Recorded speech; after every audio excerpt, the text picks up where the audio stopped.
Mid-season update time. What's going on, folks? It's KspadeTheProspect, man. Before we get into today's video, I want to do something a little different and just show you guys kind of behind the scenes, show you what's going on with the team. So let's jump into it. I'll make it brief because I'm still giving you a gameplay. But in week 6, man, Romeo Finley, one of the rookies we took this year from the University of Miami, gets Defensive Player of the Week for the AFC. And just 2 short weeks later, Minkah Fitzpatrick, one of the young studs on our defense, young stars, shows you why we call him the utility knife, does a little bit of everything. He damn near did the football version of batting for the cycle to win Defensive Player of the Week for that week.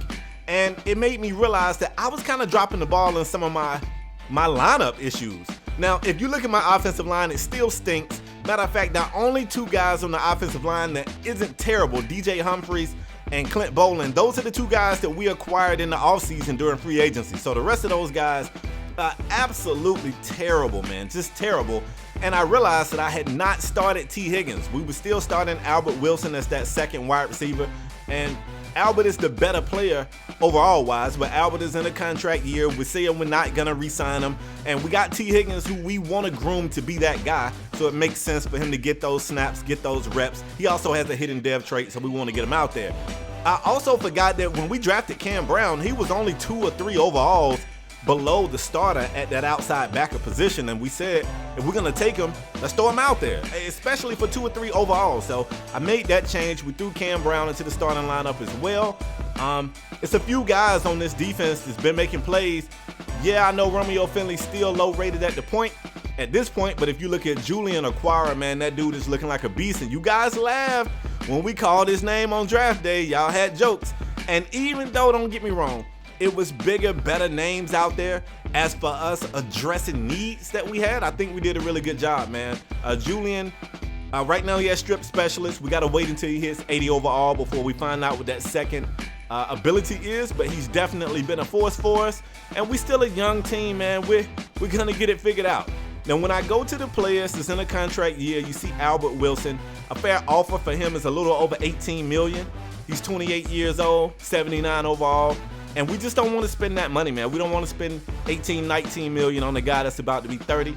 You know, progression slows down, regression speeds up.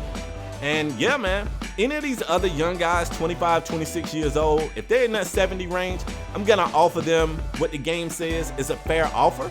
And we'll see where they at, man. If they feel like trying to get rich off your boy, they'll find themselves in free agency. You know what I'm saying? You can't strong arm me. But any of these young dudes, if they on that, if they on that cusp and they'll take a fair offer, we'll bring them back because we need depth as well.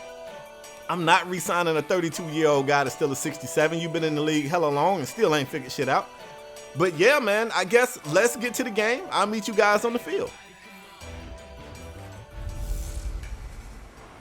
I'm the coach. You're locked into the NFL on EA Sports. We are just moments away from what should be an excellent matchup between the Los Angeles Chargers and the Miami Dolphins. With that, let's get down to Hard Rock Stadium in Miami. Standing by for the call, here are Brandon Godden and Charles Davis. Okay, Coach, we are about 15 or so miles northwest of world-famous Miami Beach as we are set for football at Hard Rock Stadium in Miami Gardens. Nothing like the fanfare of introductions to an NFL game, and that was about the 23-yard line. So here's the Charger offense making their way out. They'll be led out by a man who rewrote Brett Favre's passing records at Southern Miss. It's Nick Mullins. Okay, I want to leave that in there. They said it. This is the guy responsible for undoing Brett Favre's records in college? What? Let's get into it, folks. We broke out the mustard throwbacks for today's game. We're here in beautiful South Florida, and we want to defend our home against the LA Chargers. Now, this team's got some players, y'all. When you look on both sides of the ball, offense and defense, they've got some players. But we ain't afraid, man. We're a young team. We got a lot of courage.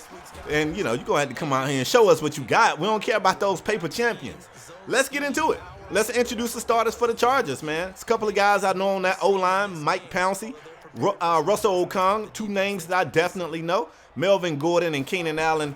two players that you got to keep an eye on, playmakers, that if they get the ball, they can do big things with it. Melvin does absolutely nothing right here, thanks in part to Ronald Darby, another free agency pickup for this Miami team. He was right there for the stop, and we get our first look at the Miami offense, led by their second-year quarterback, Spade Jr.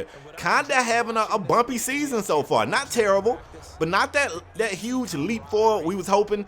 And I don't think you're really going to get a leap forward playing behind a 67 overall center. Until they get this O-line issue addressed, the kid's going to play every single game under duress, and that's exactly what we've seen. Speaking of the sorry center, there he is right there.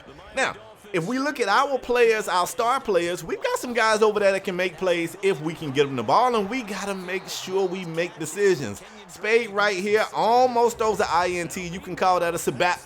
Definitely should have been a pick. Melvin Ingram and Joey Bosa are going to attack the bookends all game long. The hard-hitting middle backer, Denzel Perryman, beside the hard-hitting Bud Dupree. And when you're looking at secondary, man, Derwin James is a guy that swings the big stick as well.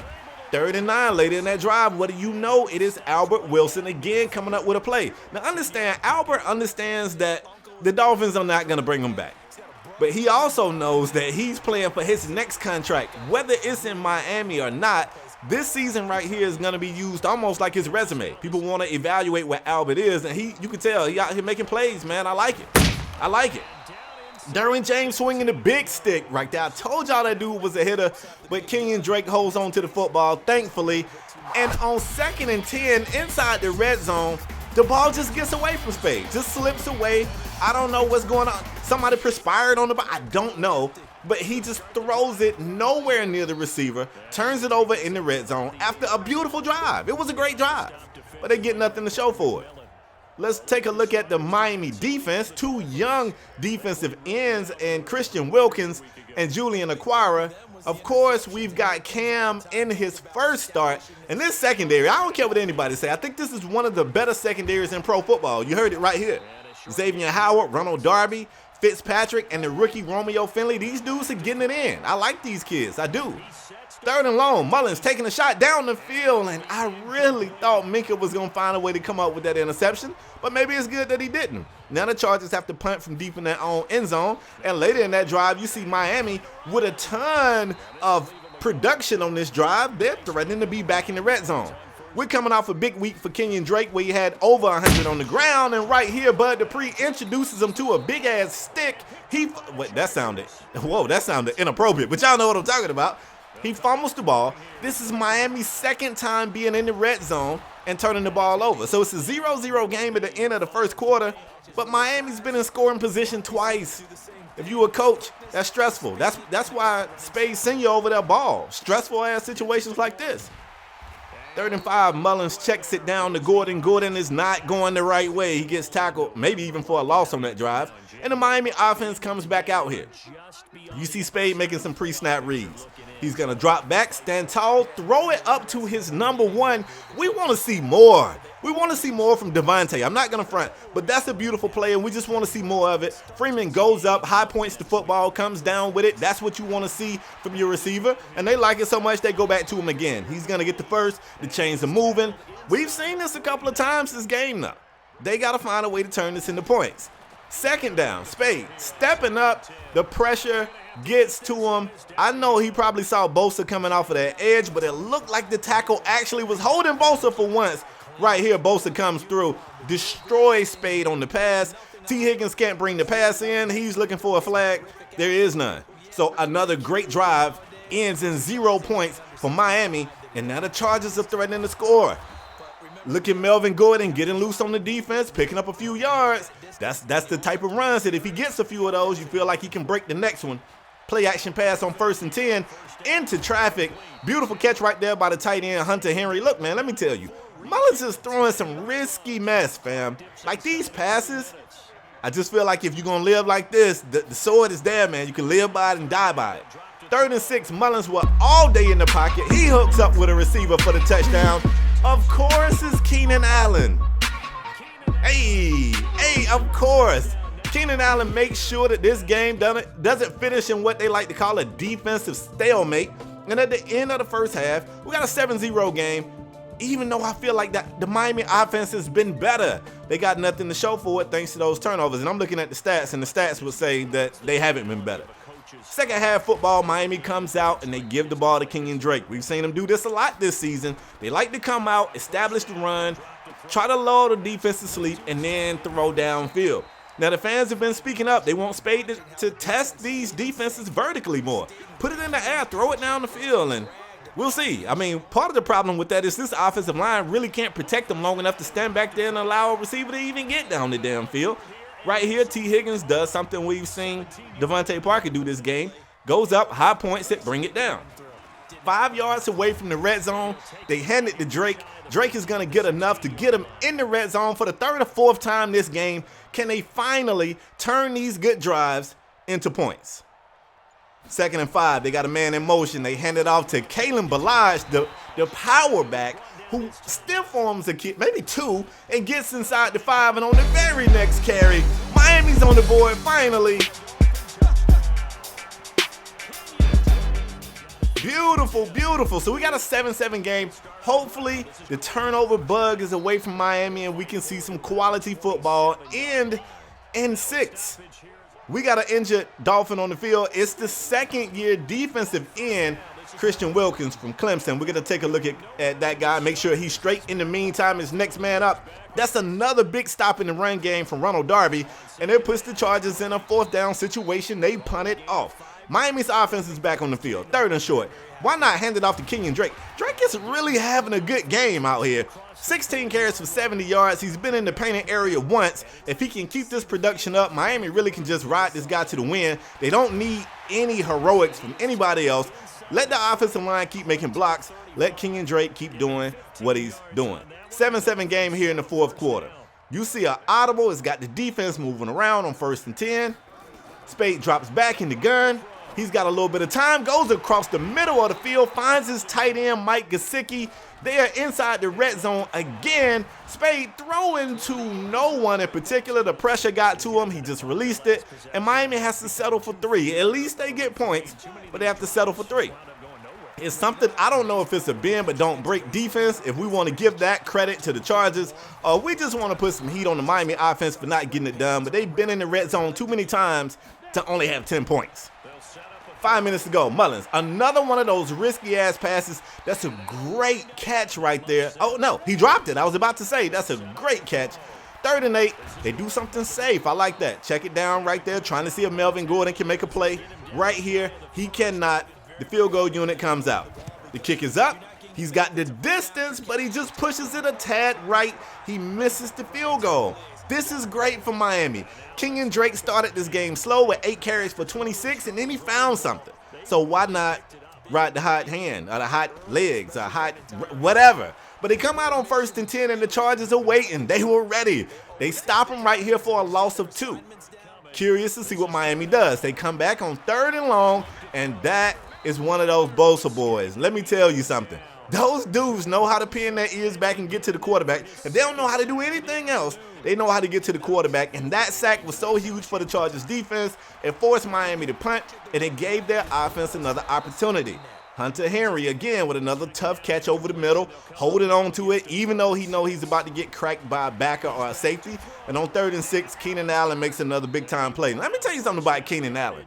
He's one of those receivers that'll just make a play. He can be quiet the entire game, and then he'll just make a play, and you'll be like, damn, yo, like, I thought we had this. So you got to keep an eye on 13, and I don't know what happened there. Was a miscommunication or what?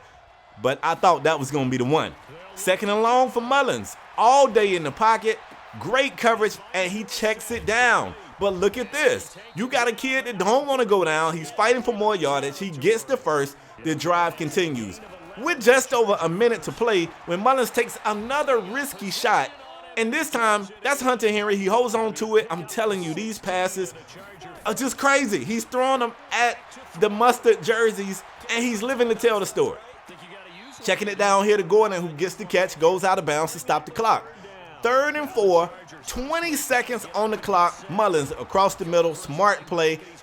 They're going to burn a timeout, I'm assuming, at some point. Maybe, maybe not. Are they not going to take a timeout? This is crazy. They eventually take the timeout. 10 seconds on the clock. Coach Spade runs out. He wants a timeout. They're going to try to freeze the kicker. 11 seconds on the clock. 3-point game. We're waiting on the snap. The snap is up. The kicker gets enough of it, boots it through the uprights. Folks, it is 8 seconds on the clock. We got a tie game here, and we go into our extra quarter. We're going into overtime. This game has been crazy. Whoever wins this toss is probably going to win this game. That's what I'm telling myself. The captains come out for the coin toss. A quarter goes up in the air. The Chargers win the toss, and they elect to receive. Now, let me tell you the rules in case you don't know. If the Chargers score a touchdown, the game is over. If the Chargers turn the ball over, anything Miami scores, get them to win, the field goal. If the Chargers get a field goal, Miami gets an opportunity to tie or take the lead, all right? Second and short. Play action pass to Mullins. He drops back. He is intercepted by the back of Jerome Baker. Baker returns it to just inside the 30-yard line. Miami has to be thinking, let's square it up. Let's kick the field goal. Let's get out of here. But Derwin James comes out of nowhere, swings the big stick, cracks Kenyon Drake, who fumbles for the second time in this game. Are you kidding me? Maybe they should have. I know what y'all gonna say. Hindsight is 20/20. He should have just kicked the field goal from where he had it, right? But Kenyon Drake's been killing his defense. Why would you not think that you could just run it and just line it up for a straight kick and get yourself the dub? Now all of the pressure is on the Miami defense. A field goal ends this game. They need a play, another play, because they just got a play. They need another play. It's 3rd and 8. Right here, a stop. We get the Dolphins what they need. Mullins with all day in the pocket, checks it down, and look how close they are going to be. They gave him the first. 1st and 10. The drive continues. Later in that drive, they come out for the game-winning field goal attempt. The kicker is frozen again. The first time it didn't matter. Will it matter the second time? Hell no. It won't even matter. He kicks it straight through the uprights. This has got to be one of the most frustrating Dolphin losses on the season. They were just in the red zone so many times. Everything that could have went wrong. Everything. The 2 fumbles definitely hurt. Coach Spade is going to have to talk to the media about why he didn't just elect to kick the field goal off of the intercept. Look, he knows it. They're about to kill him. Anyway, folks, that's all I got for today's video, man. This one was frustrating. Hope you guys enjoyed it. If you did, you already know the rules, man. Leave a like if you're new to the channel and you want to see more. Hit subscribe. I'm out till next time, folks. Yeah.